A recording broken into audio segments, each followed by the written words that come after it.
Question बोला गया है स्टेट ट्रू और false for each of the following statement and justify in each cases. ठीक है, क्वेश्चन क्या है पहला वाला 2 इंटू 3 इंटू 5 इंटू 7 प्लस 7। देखो क्या प्लस वाला पैटर्न है इसमें? हाँ बिल्कुल है, इसमें भी प्लस दिख रहा है हमको। इज अ कंपोजिट नंबर, दोनों में चेक करना है कंपोजिट नंबर है कि नहीं है, ट्रू और फॉल्स बताना है। कोई बात नहीं, पहला क्वेश्चन क्या 7 कॉमन आ सकता है क्या? यहाँ से आ सकता है, तो क्या बचेगा 2 इंटू 3 इंटू 5 प्लस का 1, क्या यही ना? तो अगर हम पहला का सॉल्व कर रहे हैं तो कितना रिजल्ट आएगा? 7 इंटू, बताइए, 2 इंटू 3 6 इंटू 5 कितना?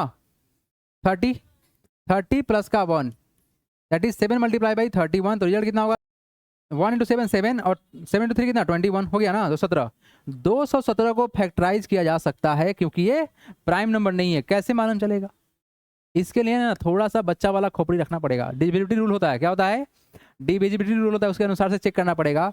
7 को डबल करेंगे और 21 में से घटा लेंगे।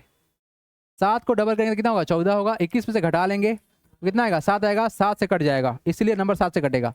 7 तिरका 31, 7 एकम 7। अब नहीं कटेगा क्योंकि 31 प्राइम नंबर है। तो एक बात बताएं आप लोग कि सर जब हम लिख दिए कि 217 बराबर क्या 7 गुने 31, तो क्या ये नंबर कंपोजिट नंबर नहीं कहलाएगा? ये इसलिए कहलाएगा। अब कोई दिमाग लगा के ये बोलेगा सर 1 नहीं है ना, कोई बात नहीं भाई, 7 और 31 तो दिख गया, क्या 217 के अलावा है? हाँ सर है, hence it is composite number. पहला क्या होगा? ट्रू होगा। क्या समझ में आया कि अभी भी दिक्कत है? दूसरा क्वेश्चन को देखिए, क्या बोला गया? +1 है ना बाहर में। अब सुनो, +1 कॉमन ले कुछ फायदा नहीं है क्योंकि 1 इज एवरीवेयर, क्या बोलते हैं, सही है ना? तो 1 को कॉमन ले कोई मतलब नहीं है, तो चलो मल्टीप्लाई करते हैं। 5 दूना 10 और 7 गुना 3 21 गुने 10 210, 210 प्लस कितना? 1, 211। 211 इज अ प्राइम नंबर। क्या है हमारा ये? Prime number. It can not be factorize, तो इसके पास फैक्टर क्या आएगा? 1 एंड कितना? 211 खुद, इसीलिए क्या है ये? It is not a composite number, it is a prime number. Question क्या है? Explain why 7 into 11 into 13 plus 13 and 7 into 6 into 5 into 4 into 3 into 2 into 1 plus का 5 आर कंपोजिट नंबर। सबसे पहला बात जानते हैं कंपोजिट नंबर होता क्या है। ऐसा नंबर जिसका मोर देन 2 फैक्टर हो। एक बात तो सही है, लेकिन कंपोजिट नंबर जो है बेसिकली प्राइम नंबर जो भी हमारा था उसका 2 फैक्टर था ना, 1 एंड इट सेल्फ। बस 1 एंड इट सेल्फ के अलावा अगर दूसरा कोई फैक्टर मिलता है उसको भी कंपोजिट नंबर बोलेंगे, है ना? तो लिखेंगे क्या? सबसे पहला लाइन क्या लिखना पड़ेगा इसे क्वेश्चन के लिए? क्या लिखना पड़ेगा? Composite number are the number which have other factor than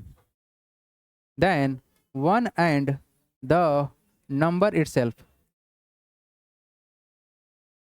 क्या ठीक है?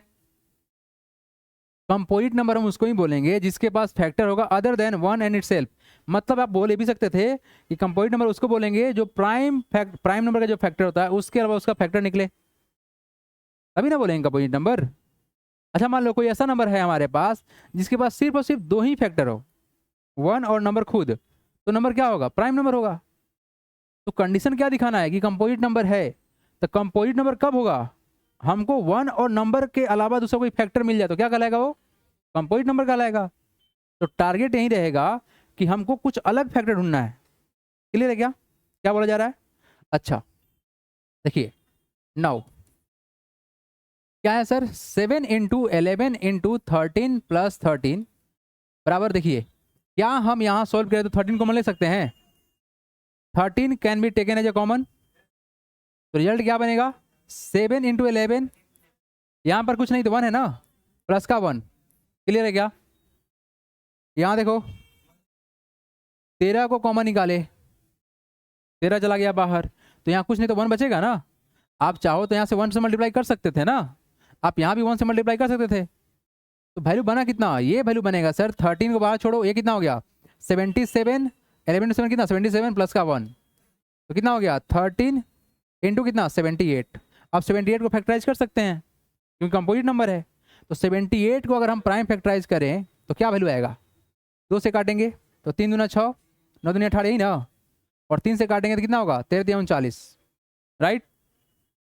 तो वैल्यू कितना बना, ये वैल्यू बना sir 13 multiply by 2 into 3 into कितना 13। क्या ये इनफ है बोलने के लिए ये कंपोजिट नंबर है? हो सकता है ना? क्या ये कंपोजिट नंबर है? क्या आपको ये कंपोजिट नंबर लग रहा है? क्यों लग रहा है? क्योंकि इस नहीं लग रहा है। सुनो सुनो सुनो, सबसे पहला बात कि मोर देन 2 फैक्टर है, ऊपर से जो भी फैक्टर मिला है वो 1 और नंबर खुद के अलावा है, तो डेफिनेटली क्या है, ये कंपोजिट नंबर है। आओ तुम्हारा कंफ्यूजन को दूर करते हैं, देखेंगे it is composite number as as as it has other factor than 1 and number itself। हाँ बोलिए क्या डाउट है?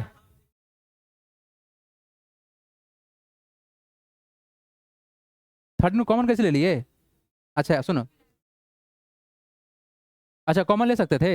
यहाँ देखो ये प्लस में है, क्या है तुम्हारा प्लस में है, यहाँ सब मल्टीप्लाई में है, यहाँ देखो सब मल्टीप्लाई में, यहाँ पे बीच में प्लस है, क्या है तुम्हारा प्लस। अब एक बात बताओ, अगर लिखा हुआ है 4x² प्लस का x, तो क्या हम x कॉमन ले सकते थे? उसी तरह से हमने क्या किया, यहाँ से 13 कॉमन ले लिया। भाई तेरा यहाँ भी था, तेरा यहाँ भी था, देखो ध्यान से, तेरा यहाँ भी था और तेरा यहाँ भी था, तो तेरा कॉमन ले लिए। डाउट है क्या भाई? देख तेरा यहाँ भी था, तेरा यहाँ भी था, हाँ फिर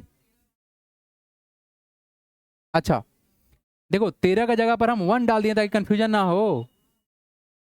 अब प्लस का 1, क्योंकि सर यहाँ पर तो 1 बचेगा ना, प्लस ये है तो, जैसे आपका यहाँ पर 1 बच रहा है वहां पर 1 बचेगा। अरे भाई जब कॉमन लेते हो तो ब्रैकेट लगाओगे ना, क्या? तो फिर कैसे वैलिडेट होगा? वैलिडेट होगा ही नहीं। वापस जब जाओगे तो क्या करोगे, इसको यहाँ मल्टीप्लाई करोगे, इसको यहाँ करोगे, तो चाहिए ना ब्रैकेट सेपरेट करने के लिए। क्लियर है क्या?